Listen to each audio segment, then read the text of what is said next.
Mhm. Okay, so hello everyone. Welcome to our next Fulbright online lecture titled Russia-US Alumni Collaborations. Our today's main hosts are Fulbright alumni, Irina Karimova and Timothy Gwillim. I'll just introduce them shortly. Irina is alumni of the 2017-18 Russian International Education Administrators Program and head of International Cooperation Department in St. Petersburg State University of Telecommunications. And Timothy is alumnus of the 2019 Community College Administrators Seminar Program and Dean of Workforce and Community Engagement at Davidson County Community College in Lexington, North Carolina. Irina and Timothy are going to share with us their experience of participating in the program first, and then talk about the educational cooperation and joint projects they've established between their respective institutions. They will also be joined by instructors from both St. Petersburg State University of Telecommunications and Davidson County Community College, Alexandra Marinskaya, Amanda Christian, and Sylvia Walters, who have been hosts to joint classes for Russian and American students as part of the project. After the lecture, Irina and Timothy and everyone present on the panel will gladly answer questions from the audience. So if you have any, feel free to drop them in the Q&A box or in the chat, whatever is more convenient for you.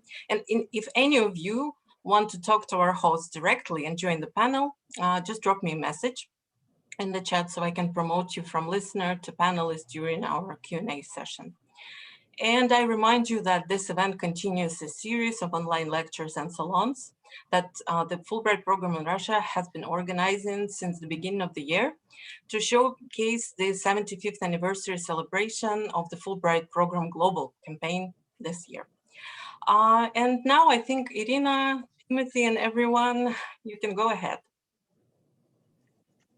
Thank you, Ksenia. Yeah, thank you very much. So I think I'll go ahead and share. And move this over. You're just seeing my background on my screen, aren't you, right now? Okay. We can. Okay, let me move this over. Okay, so that's much better, isn't it? I'm working with dual screens and learning how to move things back and forth. So, well, I guess I'll go ahead and start off since I'm talking already. So we just want to thank you very much. And just there's some of our information. And of course, Ksenia, you're talking about Davidson County Community College. Well, in January, we changed our college name from Davidson County Community College to Davidson-Davie Community College. Just a slight change, so you may see that on there. Just in case you hear both terms, because we still use the term Davidson County Community College because we are so used to that every once in a while. So just so there's not any confusion, just in case that happens, you'll know what's going on there. So okay, thank you. So I don't know if Irina wants to go ahead. We have a little bit just introducing ourselves. Of course, Ksenia did that a little bit for us. So go ahead, Irina, if you would like to. I usually say greetings from St. Petersburg, but now I should say that I'm greeting you from the Urals, from Ural Federal State University, from Yekaterinburg, which is the capital of the Urals. And why I'm here, I'll tell you about that a bit later. So my name is Irina. Most of you know me well. So I work as the head of International Cooperation Department at the Bonch-Burevich University of Telecommunications in St. Petersburg, and the short name of our university is Bonch. So our department is responsible for every international activity in our university. So we do, as you can see on this slide, almost everything. And of course, I'm proud to be a Fulbright alumni, and I'll tell you about my experience in 2018 a bit later, because the next slide is about my dear colleague and friend, Tim. Well, thank you. So again, as was said before, I currently serve as the Dean of Workforce Training and Community Engagement at Davidson-Davie Community College, which, previously Davidson County Community College. I've really only been in this role since March of this year. When I participated in the seminar, I was the Associate Dean of Arts, Science, and Education at the college. So now I'm currently in charge of all the workforce training programs for the college, including continuing education, which is if individuals are coming back to the college to receive some sort of short-term training. I'm also a supervisor over that, but I'm just happy to be here. I've taught classes before. My background was teaching political science classes in colleges and universities in several different places in the United States. So that's a little bit about me. So how we met, and of course we're going to talk about our Fulbright programs specifically here in a little bit, is through the Fulbright program. You see on the left there is a picture of Irina in her program, which she's going to talk about here shortly. And then on the right is, you see, I'm kind of in the middle of that picture there in St. Petersburg in front of St. Isaac's Cathedral. And that was our group. And of course, you see Irina there on the right-hand side of the picture too. And that's kind of how we met, is through the Fulbright program.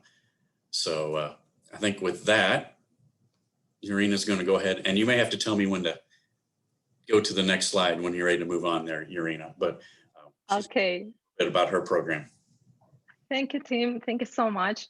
So here on the slide, you can see 8 wonderful people whom I consider not to be just my colleagues, but my family, my real family. So from left to right, it's Gulshat, Olga, Yulia, Anton, Inna, Alexandra, and Lyudmila. With these 8 people, we went for our Fulbright experience in 2018, and it was such a great trip. I always say that for what I value my program and my experience is not just for the people I met in the US, but for the people whom I actually met during the program, these colleagues, and also whom I'm still meeting through the Fulbright program. So we are Fulbright family. Next, please. So as you might know, this program, this RIA program, includes different components, and the first one is an academic component. So we spent 4 weeks at Indiana University, where we were introduced to the US system of higher education.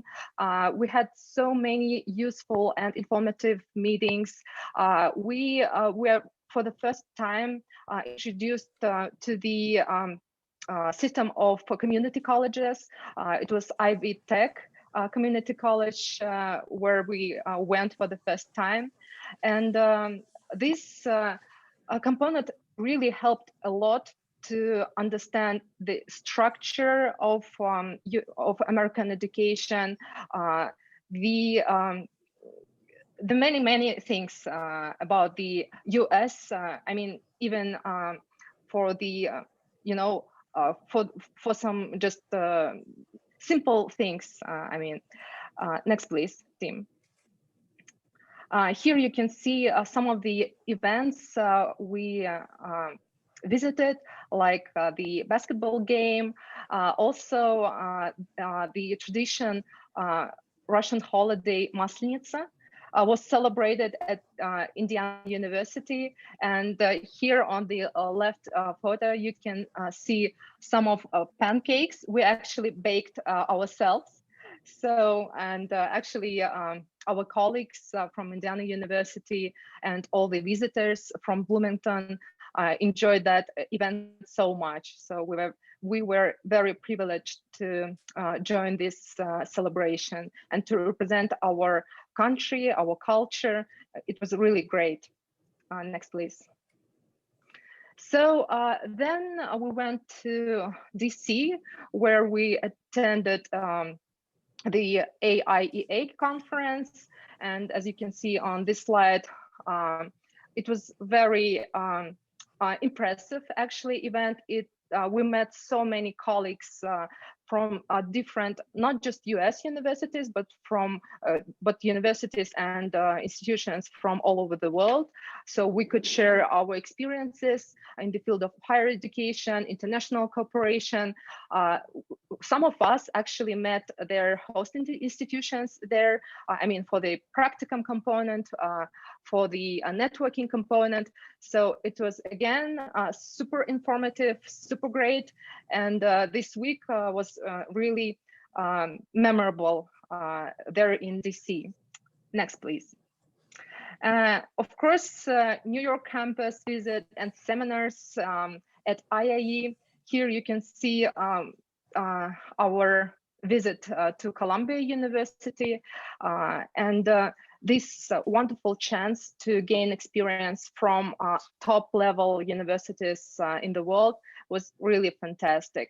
Also, it was really great to meet staff from IIE to get a better understanding of different programs for which IIE is responsible. And there are so many of them we actually didn't know about, like the program Atlas, Open Doors, and so on. So it was, again, really great to get this experience from high quality professionals.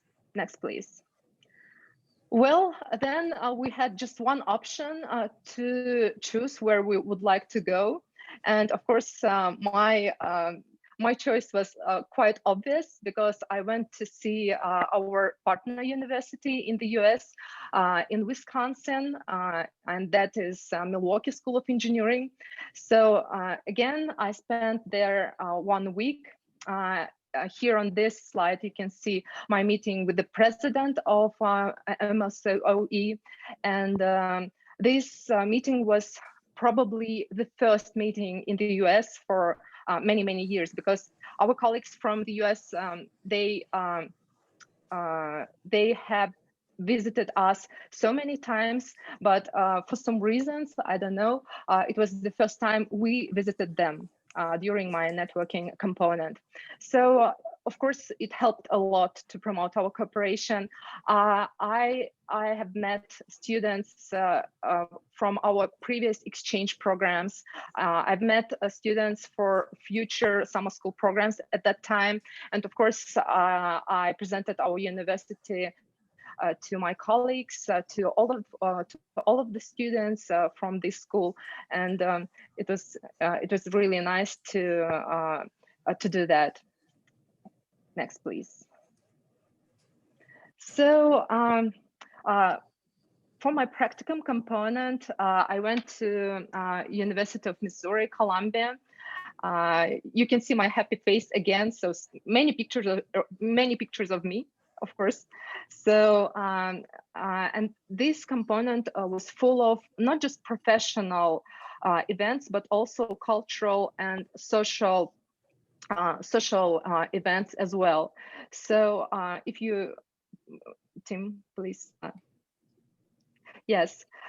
So I went to almost every social, sport, cultural event at that university. So my program actually was full of different activities. And on the right picture, you can see me attending the Women Leaders Conference.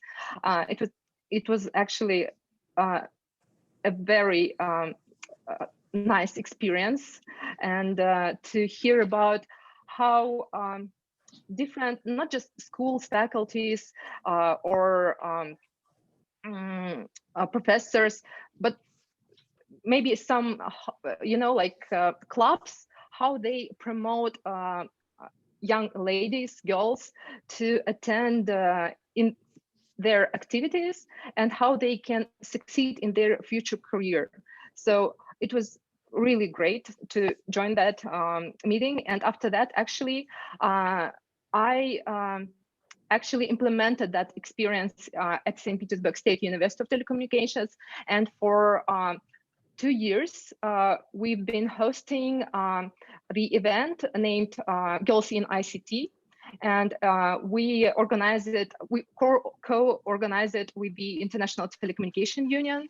And this event is designed to encourage girls, women to build their career in ICT, to build their successful career in ICT. So, and actually, yeah, I was inspired by the event at the University of Missouri to do that. Next, please. Again, two interesting pictures. The left one is from Fulton, Missouri, which is well known for Iron Curtain speech delivered by Sir Winston Churchill.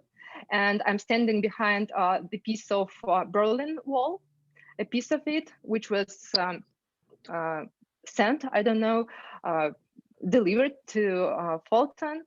And I truly believe for all people who somehow related to international relations, it's a very significant place. So it was such an honor to visit this beautiful city, the Westminster College, and the Museum of Winston Churchill.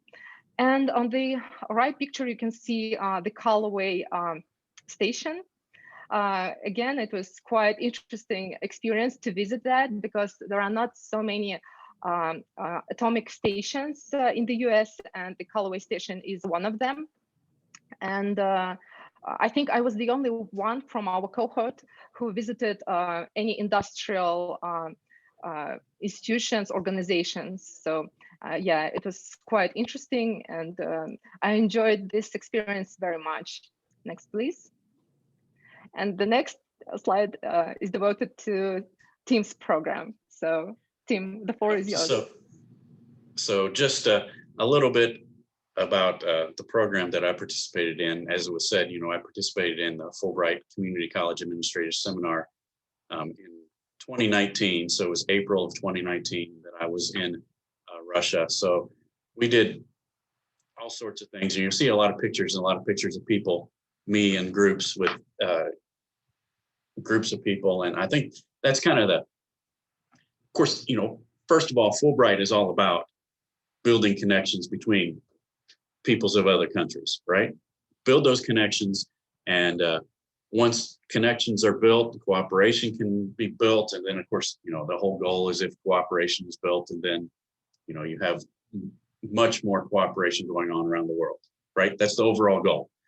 And really, that's what you see with the program, with this program. I think that's one of the major things as we go through this. You'll see that not only, part of it is not only were we speaking about the community college system in the United States, we were learning about, as Irina said, the other countries, in this case, Russia's structure of education, structure of university structure, learning about those things, and then really building those connections. So, I came right at the end of March. I flew into St. Petersburg. It was just great to participate. And you see there on the left, that's at the Catherine Palace in Pushkin. Just at the beginning of our program. And then of course we stayed at the Kuchibay Center, which is, part of the Higher School of Economics. And that's what you see on the right is our group, my Fulbright group, with representatives from the Higher School of Economics there in Pushkin. We kind of moved from there to Gachina, and we went to the State Institute of Economics, Finance, Law, and Technologies, and that's what on the left-hand side of the screen there you see a group of students with the rector from the university there in Gachina. And that was a great experience for us. And that was kind of our first experience of meeting after the Higher School of Economics, but meeting with students. We didn't necessarily meet with students at the Higher School of Economics, but that was our first foray into meeting students as well. And that was just great. And their excitement in meeting us was a little bit contagious, I have to admit. So we moved from Gachina into St. Petersburg. And the first day we were in St. Petersburg, we went to, St. Petersburg State University of Telecommunications. They set up a nice program for us where other universities from the St. Petersburg area came and met with us. And of course, the picture on the right, you can see that's us at Bunch. And of course, with our group and several different representatives from universities. In St. Petersburg, we went to St. Petersburg Electrotechnical University, St. Petersburg State University of Architecture and Civil Engineering, Russian State Hydrometeorological University, ITMO. So we visited a lot of universities when we were in St. Petersburg. Also saw a lot of sites in St. Petersburg, as you can see there on the left-hand side. And actually on the right-hand side of the screen is our visit to the Winter Palace and the Hermitage. So those were nice things to do. We kind of did those on the weekend when we were in St. Petersburg. And of course, I just wanted to say, and this has been a thing with Irina and I, that every day I was in St. Petersburg, it was absolutely sunny, nice. So I always kid Irina that it's always sunny and nice in St. Petersburg. So anyway, we moved from St. Petersburg to Tver. And I don't necessarily have any pictures, but we went to Tver State University, Tver Technical College there in Tver, and those were nice visits as well.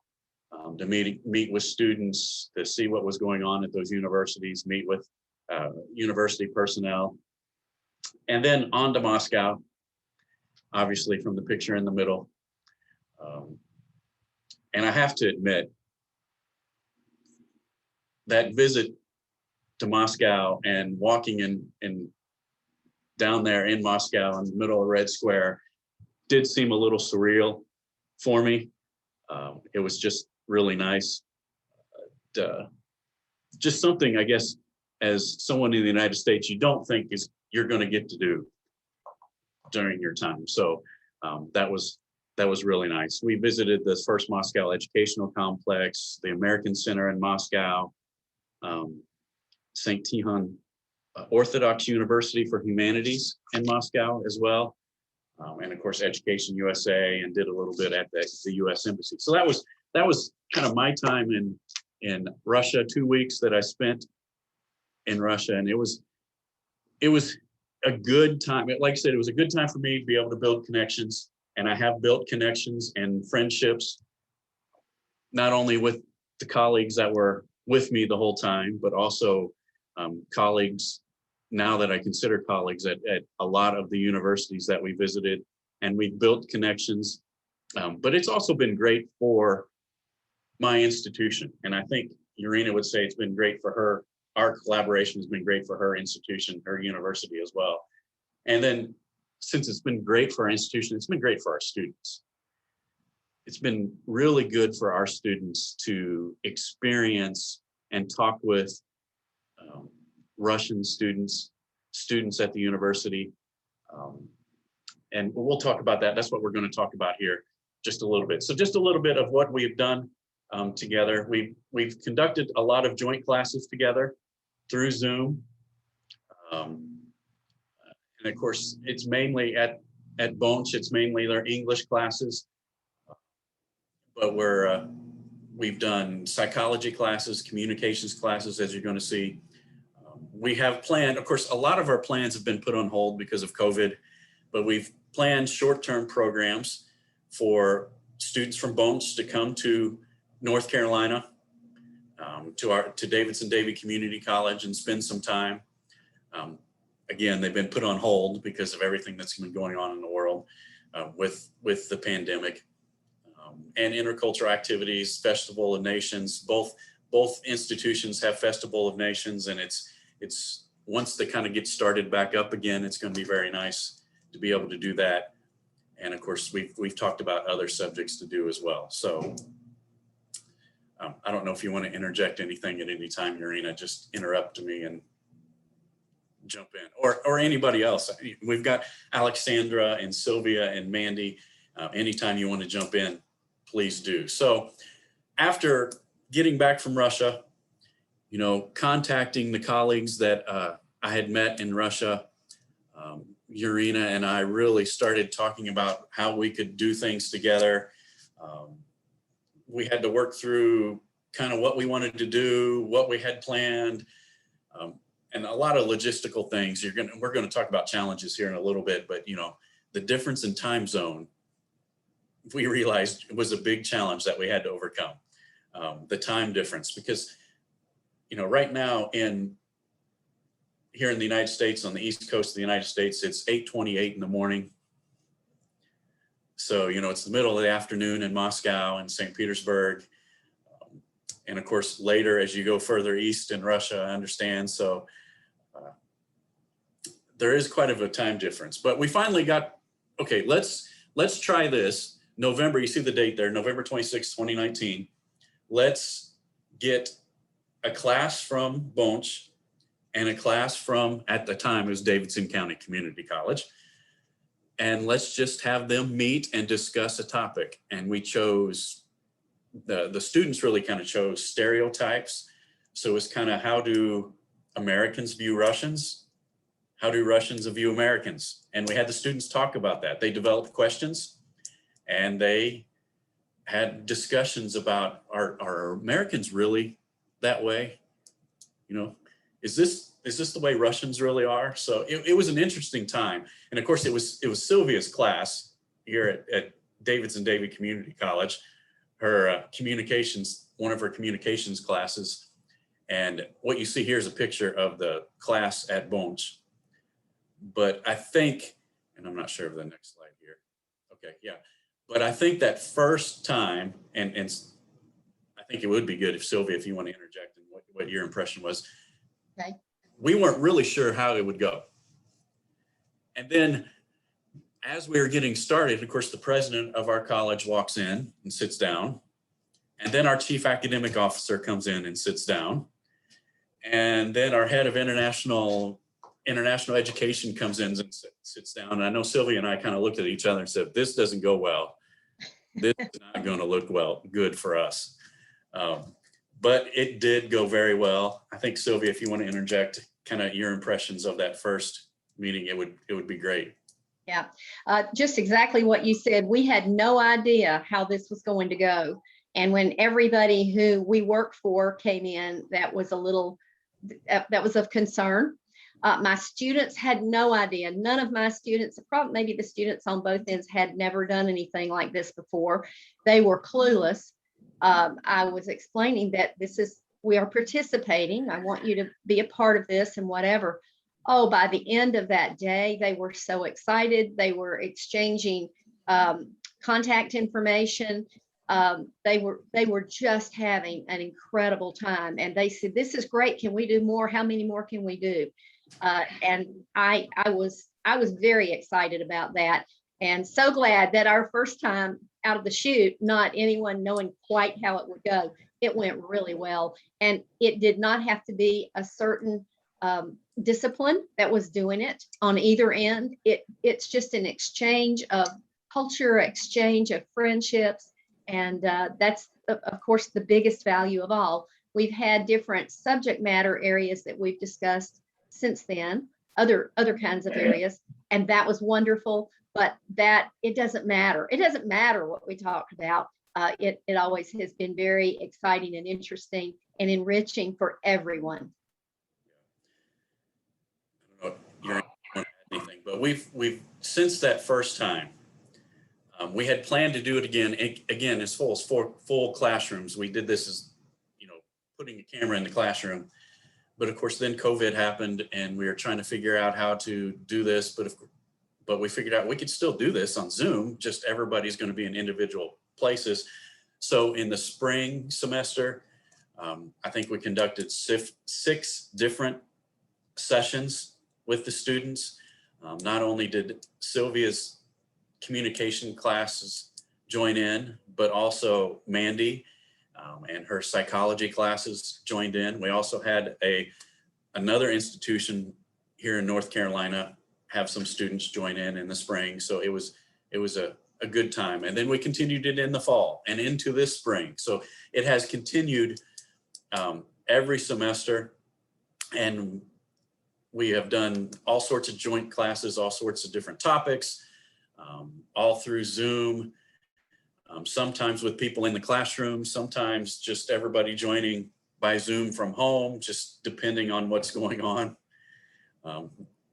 We've had to be flexible with that, but it's been really good for our students at Davidson-Davie Community College. It really has. I don't know if you want to interject anything there, Irina. Tim, yes, I think it's just perfect time for Mandy, Alexandra, and Sylvia to jump in and tell us more about how they organize these exchanges, because after then, I think we're going to the results of survey, if I'm not mistaken. So probably that would be great if they can tell, maybe not in details, but generally about our project. Yeah. Andy, any comments? Irina, would you like me to tell a few words? Please, Alexandra, go ahead. Okay, yeah. So first of all, once again, good morning and good evening. My name is Alexandra Marinskaya, and I'm a senior instructor of the Department of Foreign and Russian Languages in Bonn University. And I also one of the moderators of these virtual classes. And so I'm here today just to give a very short, a very quick feedback about these classes. In short, they were incredible. And I would like to express my gratitude to Fulbright team, to Irina and Timothy, to my colleagues from DCC College for this opportunity to participate in these exchanges and to be here today, because that's really nice experience for me and for my students. And, you know, of course, we are all really happy to participate, and all these ideas about some kind of virtual cooperation have been floating in our university for a long period, but they became visible only after Fulbright group visit to our university. And when we met face to face, we have discussed a lot, and we brainstormed lots of nice ideas. These virtual classes were realized the same year, as Timothy has already mentioned. In November 2019, the first classes were conducted together with my colleague, Ksenia, who could not come today, but she asked me to tell you that no matter what other ideas you have, what plans you have, I'll join them. So she's definitely really happy with all the activities we have been participating. And I would like to tell a few words about this academic year activity. We conducted lots of exchanges, lots of classes in two formats. One format was held according to the core curriculum of our university. So students from one particular group, they joined Zoom and communicated with the students from DCC College. All right, so they communicated within their learning hours. I was in charge of another format, let me say extracurriculum format, which is a kind of additional educational program. And I formed a group from very diverse group of different students, undergraduate students, graduate, postgraduate students. All of them were of different interests, different specializations. But all my students, I generally work with students who specialize in different technical sciences. So the level of their English proficiency is rather low, unfortunately. That's why there were no possibilities just to choose one group for the project. I had to form a new one. So they were students who joined me on voluntary basis, and they all speak more or less fluent English. And so I worked together with Amanda's students. So thank you very much, Amanda. They were wonderful, very active, very motivating. And no, Amanda and I worked for 2 semesters together.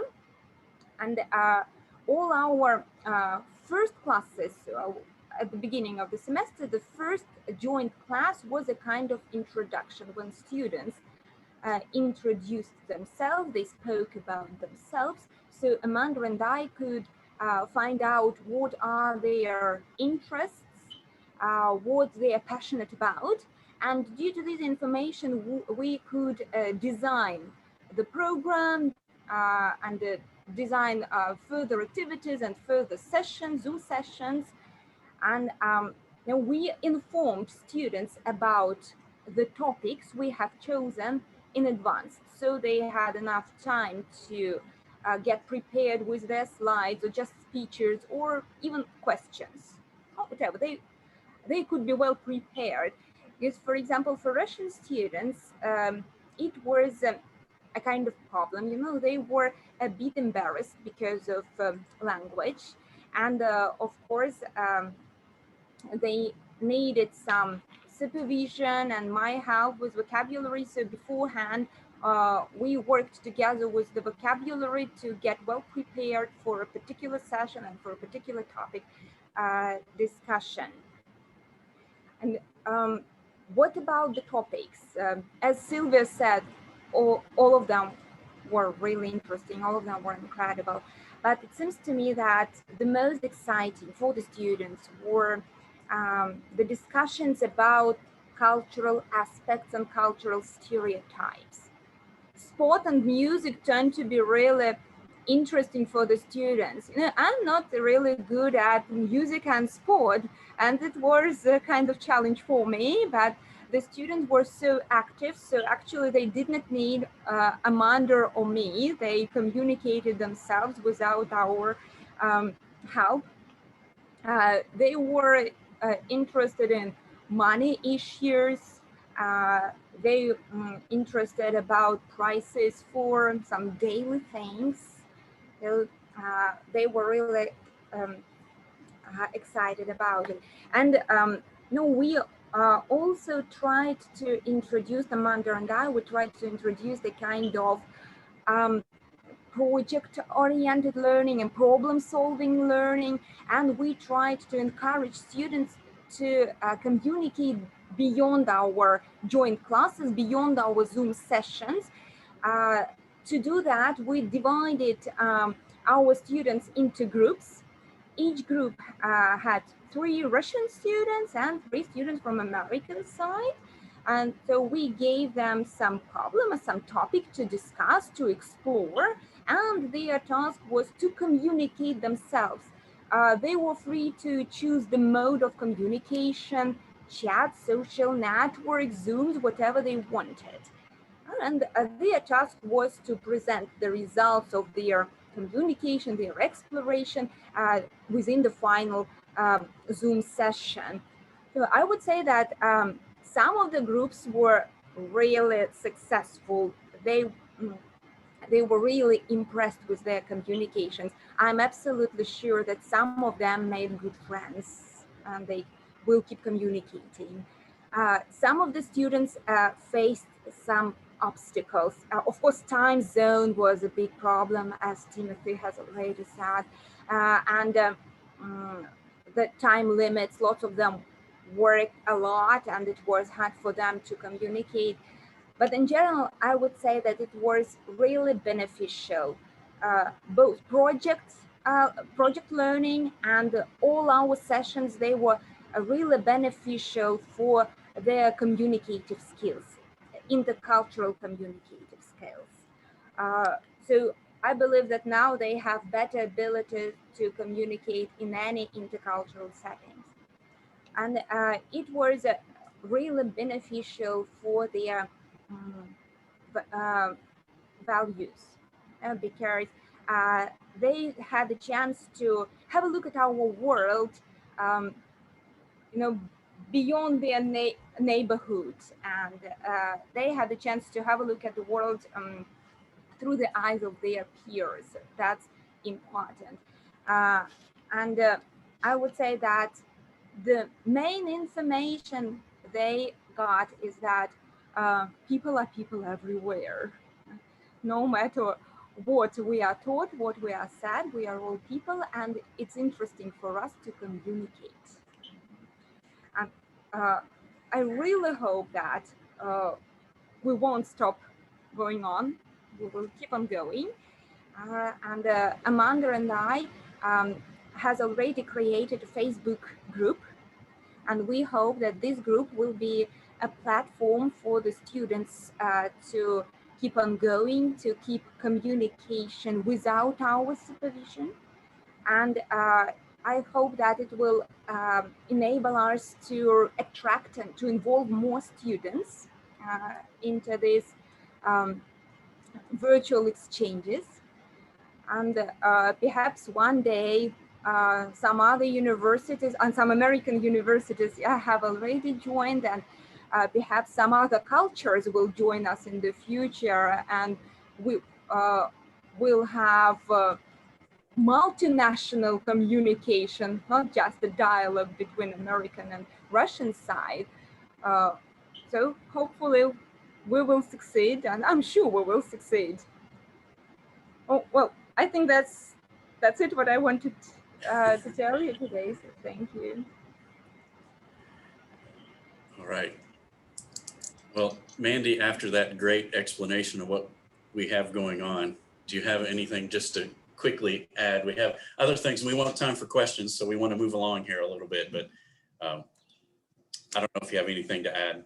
I think she did an excellent job, pretty much covered everything. I did want to add, this network has been building, and I don't even know if Tim knows this, but I had started teaching a new class in January, and I reached out to Alexandra just personally because we have that network and connection now, and my students were learning how to interview different cultures. So she was actually able to identify some students that were willing to be interviewed by my students. They did it completely on their own.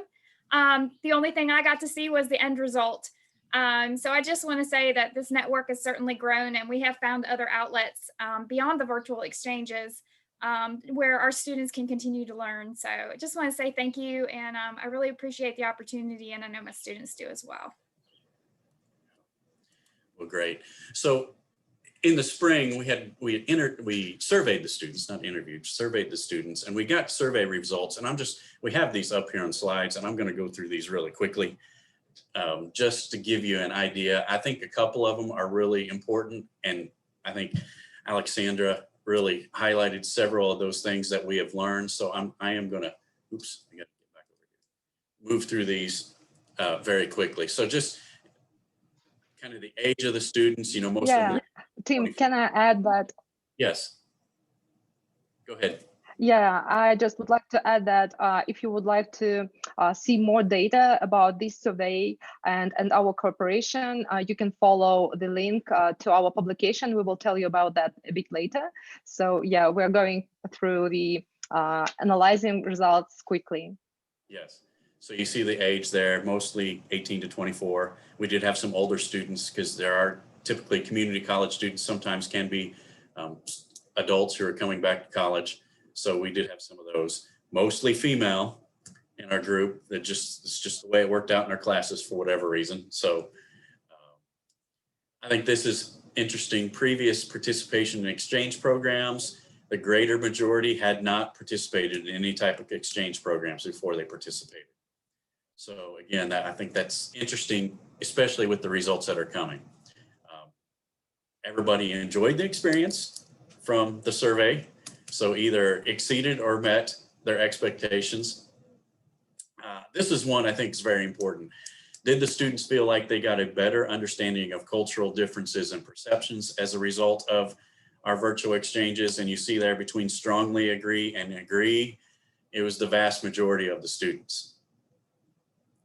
So the students overwhelmingly said that, yes, I did gain a better understanding of cultural differences as a result of our exchanges. And of course, again, that's all what Fulbright is about. You know, that better understanding of cultural exchanges. We asked them if they felt it was important that these type of experiences should be included in the curriculum, and everybody either agreed or strongly agreed. We were interested to see if this would lead to students wanting to participate in a study abroad experience after a virtual exchange. You see there mostly yeses. We did get quite a few maybes, but still I think you have to keep in mind that this was in the middle of, this was April, May of 2020 when we got these results, in the middle of COVID. I also think you have to keep in mind community college students. I think a lot of our students before this never even considered it, would say no. So the fact that probably most of the maybes were from our students is what I'm assuming. I don't know that. But just the fact that we got them even to maybe, I think is a step in the right direction. Just some of the comments from students, why did they participate, what they got out of it, you know, to learn English. I'm not going to read all of these, you know, to learn about Russia, how are they coping with COVID-19, you know, because they wanted to learn the differences between the two countries. So I think that's a great thing. Here's a couple pictures of our exchanges with some of the students in different classes. And then I think just a few minutes, we want some time for questions. Some of the challenges that we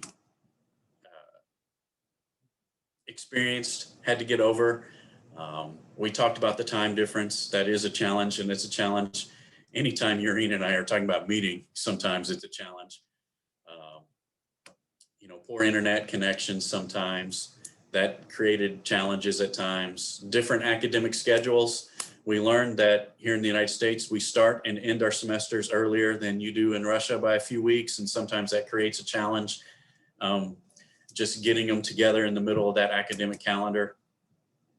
We found that, you know, our students would use colloquial phrases, and I think you understand what we said, and that sometimes led to a misunderstanding because, you know, how do you not understand what that means? You know, everybody in the United States understands what that means, but it's probably not understood in Russia.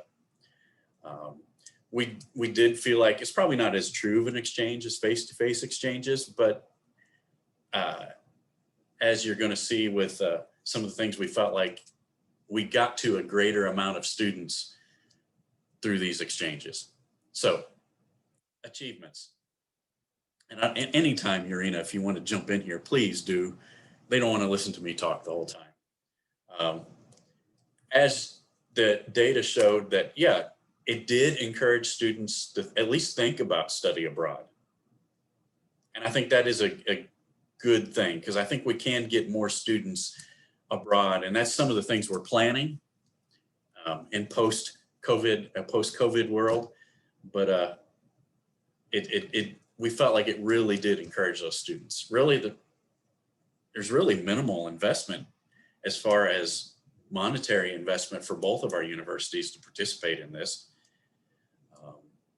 And with Zoom, despite the challenges with time difference, you know, it was a flexible schedule. And you've heard Alexandra, you've heard me, you've heard Irina, Mandy, Sylvia all talk about the cross-cultural experience and just the connections that were built. That's definitely been some of our achievements through this program. Anything else you want to add there, Irina, before we? Yeah, let me just jump in with the next slide, please. Okay. Because we're, I think, going to the end of our presentation. So let me tell you about our future plans. So site visits, of course, and shortly, I hope so, we'll be hosting team in St. Petersburg in the end of July. So we're very excited to have your team. I hope the weather will be as fine as usual in St. Petersburg, as sunny as usual. So we'll do our best to provide you with the best weather ever, you know. We're still hoping to carry short-term programs face-to-face. Again, once the pandemic is over, we hope to exchange groups of students and of course, not just students, but also our colleagues, faculty.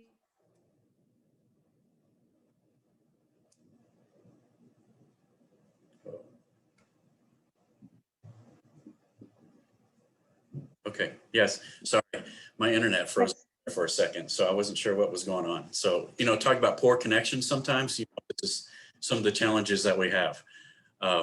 So yeah, we are hoping to be able to exchange some faculty back and forth. I think that would be a great benefit for our both our institutions. That's some of the things that we plan to do. We have other plans, but right now it's kind of hard to figure out what we can do with current pandemic and the pandemic situation that we've been through. So we have, like Irina mentioned, we have published some of our data. Irina and I have. You see there in the Universal Journal of Educational Research. If you want to dig into that a little bit more, Yes, and also this initiative was supported by the Fulbright office in Moscow. So thank you so much again for supporting all our activities, including scientific and educational. Yes, and you'll see our contact information. If you need that article, like to see it, just let us know and we can talk to you about that. Now, as a result of our exchanges, our institutions have experienced some nice things. So Irina, if you want to go ahead and jump in.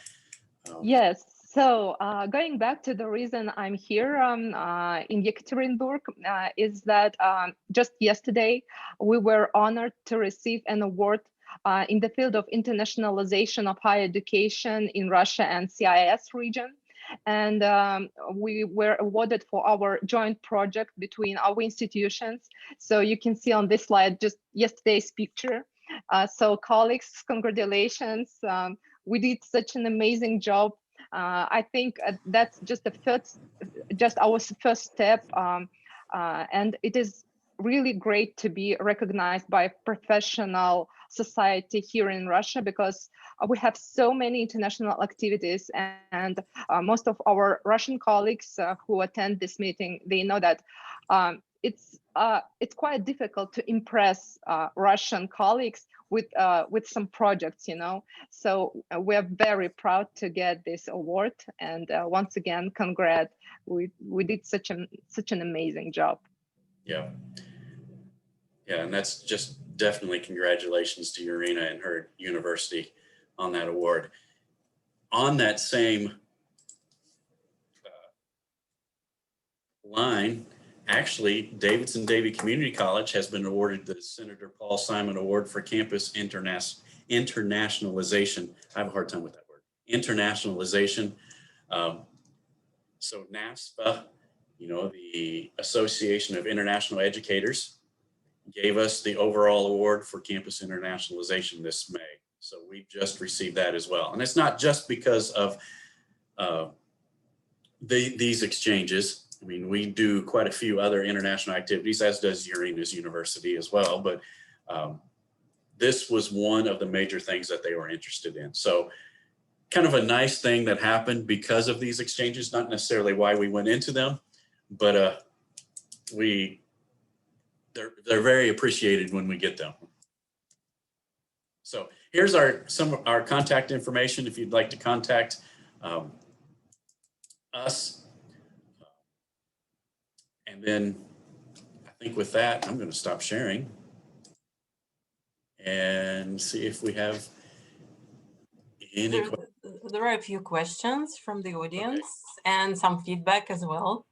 And yeah, I would just like to thank you all for a wonderful presentation, for the amazing information about this project, and it was such a wonderful wrap up with those award news from both sides, because it somehow makes it complete, even though it's still going on, and I hope it will continue to flourish for many years and maybe develop into something bigger and newer.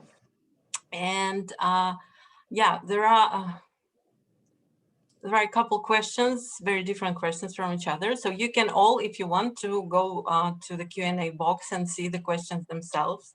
I will read them, but yeah, you can just like follow me. So Sergei Haustov, our visiting graduate student alumnus, is asking, could you please express your opinion whether American sixth form higher education system is similar to the current post-Bologna Russian one? So it's for kind of for everyone who specializes in higher education. What are the main differences between the American higher education system and the post-Bologna Russian education system right now? So yeah, if any of you, Irina or Timothy, want to contribute to answering. Well, I think probably the main thing that's a difference, because the universities, I think, are fairly similar. Obviously, there's differences, cultural differences, whatever, but the systems are fairly similar. Probably the difference is, here in the United States, we have the community college system. And really the community college system, it's community colleges mainly around the United States are 2-year institutions. Students can come to the universities, to the community colleges, either to start their general education, to move on, to transfer to universities. A lot of students do that. In fact, I think the greater majority of our students are those students that are doing their first 2 years. And of course, community is in the name because a lot of times these colleges are built into other communities that may not have a university. In fact, we are the only higher education institution in our Davidson-Davie counties. Now the University of North Carolina, Chapel Hill is not very far from us, but in our community. So we have those students who do come to us and then transfer on to universities. But part of community college is also to have those workforce skills, those training programs, such as in, whatever technical skill you can think of, we probably have programs in. And then we provide that education at a much cheaper cost than the universities. And that's probably the main difference, so that the United States has that community college system. I also would like to add that one of the main differences is the way how the higher education is structured in the US and Russia. So in Russia, it's still super centralized.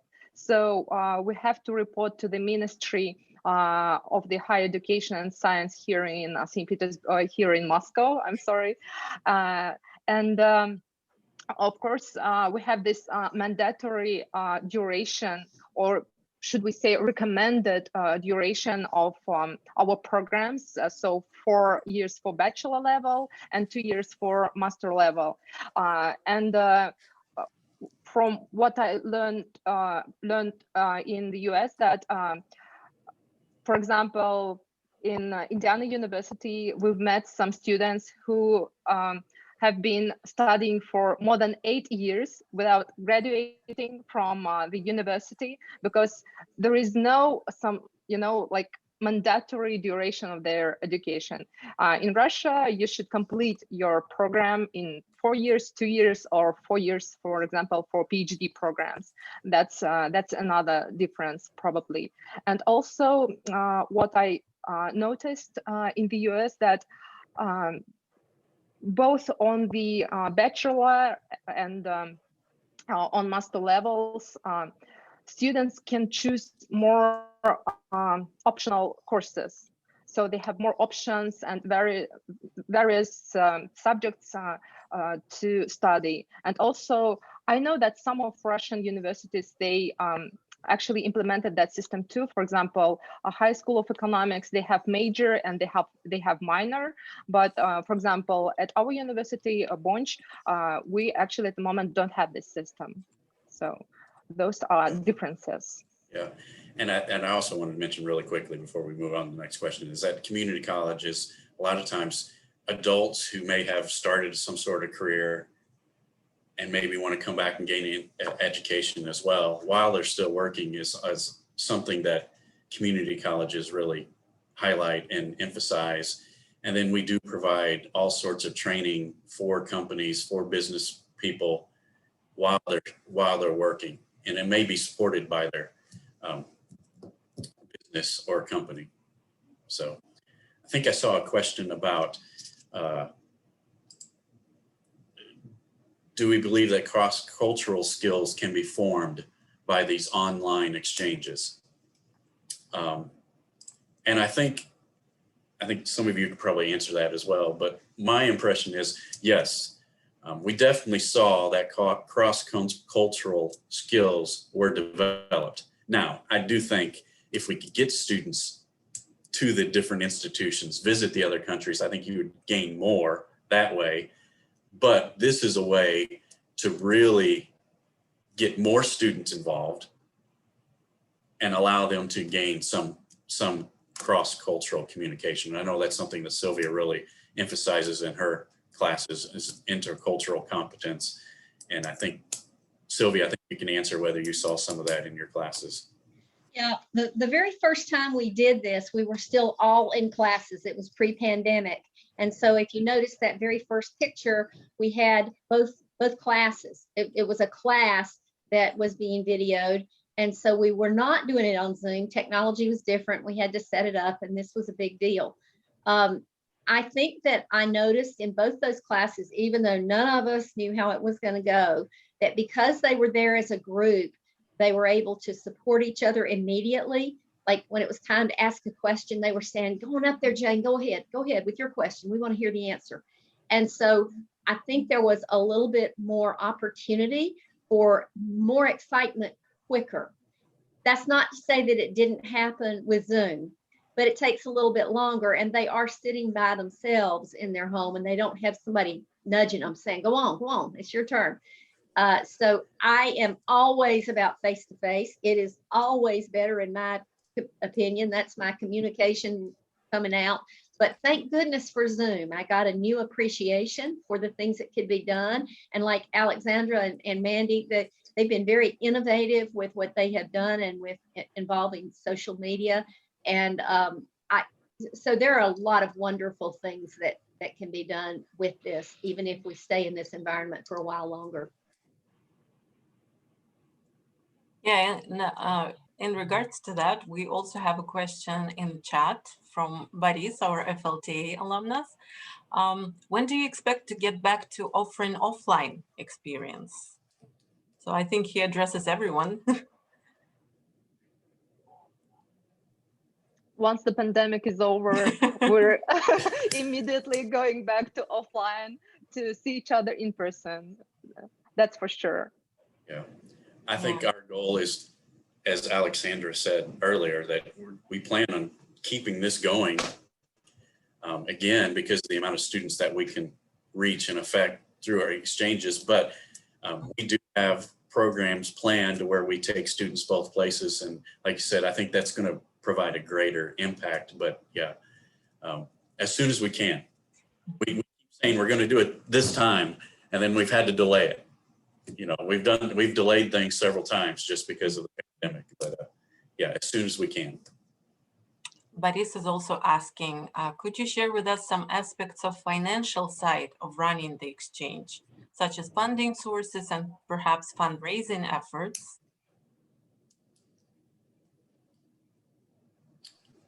I can say that all the expenses, including financial, human resources, and others, are provided by our institutions.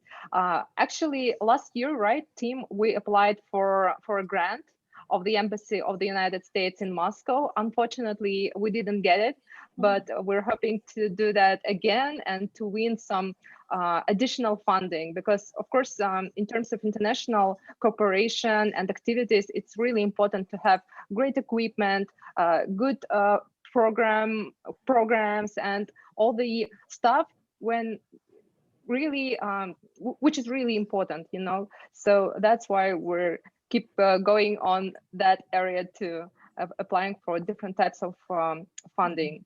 But at the moment, we don't have any additional money. I can say that from the Russian side to carry this project. Yeah, it's really been minimal investment to do this. You know, obviously, if you're doing it by Zoom, you have to have a Zoom account or whatever, but and a license. But other than that, which the college already established, you know, they already had that Zoom account. So really there was not any additional investment that we had to have just to get the classes together. A little bit of work. Sylvia, Mandy, Alexandra would say there was a little bit of extra work that they had to do for their classes to get them set up for that. But other than that, just very minimal. Thank you. And the last question from Boris. What were your advertising efforts to appeal to potential participants in the exchange program among US students? Well, I guess I can answer that. And Mandy or Sylvia, if you want to jump in, just so, you know, they don't hear my voice all the time.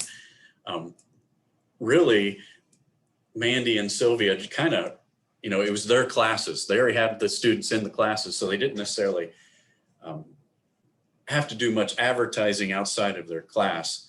Now, I think in some case, they did it in different ways, so we can't say in every case it was, this is the way they did it.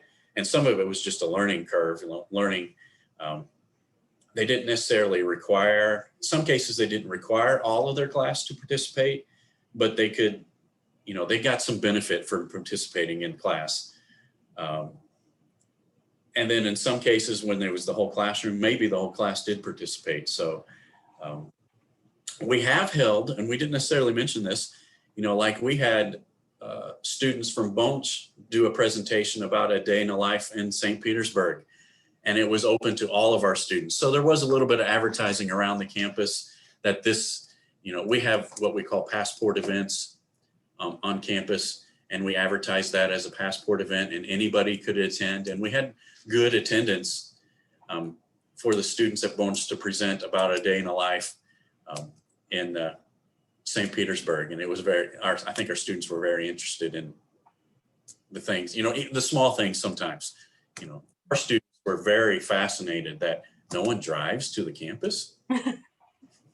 You know, and of course you're in St. Petersburg, you have excellent public transportation, you know, and of course we're in a rural area where there's not a lot of public transportation. So just little things like that, you know, would fascinate the students, but we did a little bit of advertising for that. Could I interject one thing here? Yes. I did it both ways at different times, because when I started out, Ksenia was my partner, as Alexandra was Mandy's partner. And so we had 5 semesters, I think, that we did something each semester. I believe that's right. Is that right? Or 4? Anyway, it was quite a while. And there were some times that the timing of my classes worked out with her timing of her classes, and sometimes it did not. So I got to see some of the students be put in here and they're like, what? I don't want to do this. And I said, that's fine. You're going to do it anyway. And often I saw some of the people who were the least interested and who would have never signed up for it get the most out of it, because they simply did not know what it was all about. There were other cases where people were like, absolutely, I want to be in it. I'm not even in your class. Can I participate? And it was usually someone who had had a little bit of exposure to some other countries, not always, but often that was the case. So I felt there was a great benefit to getting people involved who really would not sign up for this ever. And I was glad that most of the time I had classrooms and I incorporated it in with what we were learning, and we were able to talk about it in other aspects of the classroom, and they were able to make reports and do things that were actually just for our class and outside of the exchange itself, but they were about the exchange and what they had learned. So I don't know, I felt like getting people in there was advertising. There's some of those people who had never, ever, ever volunteered. They didn't even want to volunteer, and they were in the class. And I said, well, not voluntary. You're going to participate, ask questions, and answer some questions for some people. And they all did. They all did. So I was really pleased with how that went. Great, thank you. We have one more, quite a big question from Sergey again.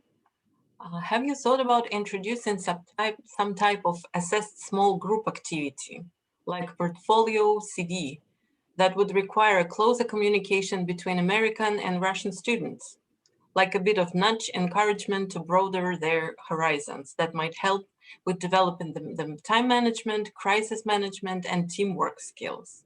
That's his question. I think you mentioned something similar, right? Mm-hmm. Yeah, we did. One of the things we've kind of been evolving as we've been doing this, right? So every time we set up a group, we get a little bit better and a little bit wiser to the capabilities of our students. And so we did try to initiate kind of a small group project, and we ran into a lot of communication issues, them being able to find time differences. So I think that we still like the idea and want to continue working on that, but we recognized that we needed a little more time to do some planning. I think I'm saying that right, Alexandra? So, so I've incorporated things along the way, such as reflection papers and things like that, which were phenomenal to read because you could really gain their experience that they've learned. And I think Alexandra and I still want to do some more project-oriented things. We just have to do a little bit more planning so it works out a little bit better. Can I just add a few words? I've just thought that if we would present our project-oriented learning as portfolio, perhaps it would be even better. Perhaps students would be more involved because they would have some kind of asset to their portfolio, or something that they can see and touch maybe. And I really appreciate your question because it gave us some newer ideas how we can motivate our students. I don't see any more questions from our audience. I do have one from myself. I think I saw amongst your prospective project something called Internet of Things, right? I have an idea of what it is, but I'm interested to hear what kind of a project is it planned to be. It's again just another field in which our students can communicate, have joint classes. Since our university, Bonch, is well known for its IT technologies, and I'm proud to say that one of our professors is the head of study commission at the International Telecommunication Union, and this commission actually deals with the Internet of Things. So there are high quality specialists in this field working at our university. So I think that would be beneficial for both sides, American and Russian, to exchange experiences in this field, and to maybe students from Davidson-Davie Community College to get know more about the activities we have with the International Telecommunication Union. So hopefully that will happen in the next semester. And Boris left a comment that he would like to have a link to your publication that you mentioned in your presentation, and as well as your contacts. If you could send them to me afterwards together with the link, that would be great. I could post it afterwards in a small article that I usually do to kind of encompass all alumni related activities that we've had in the last few months. And also, even though you're probably your planning is focused on immediately on the next semester, I just need to remind you about our alumni it's called Alumni Awards, formerly small grants, right, for alumni that you can apply for if you plan to implement something Fulbright related in general, right? But mostly it has something to do with your own work. So if you need additional funding, probably like next semester or in the spring semester of the upcoming academic year, you can also apply for that. And yeah, perhaps Fulbright again could, you know, contribute to one of your projects realizing on a broader scale. And yeah, well, we don't have any more questions from the audience. So if that's it and no one else has anything to ask from our panel, I think we can then probably wrap up at them right now. And once again, thank you all for joining in. That's our largest panel so far. If we talk about the alumni lectures and salons, usually it's just one speaker who is an alum. And I think it was a very interesting and very engaging experience just to listen to all of that, not to mention participate in all these events that you've described. And I'm wishing you, all of you, continuous success on this project. And please keep me updated. As you know, yeah, I usually write about Fulbright related stuff on our website, fulbright.ru. And if you have any events coming up in regards to this project, you can also contribute just a news piece to the anniversary website, right? So 75fulbright.org. Because you can also kind of widen the audience for your own online events if you want to have more people participating, and as well as our online group on Facebook, Russian Fulbright Alumni. So we can help with publicizing anything that you are about to arrange or organize. So just like drop me a word as usual. Irina, you know all of this. So we're usually more or less caught up on your events. Thank you again. Have a good day ahead of you in the States, and have a good night soon, Irina, and have a good evening, Alexandra, and everyone in our chat and our listeners panel. Thank you very much for joining again, and see you next time. Bye. Thank you. Bye.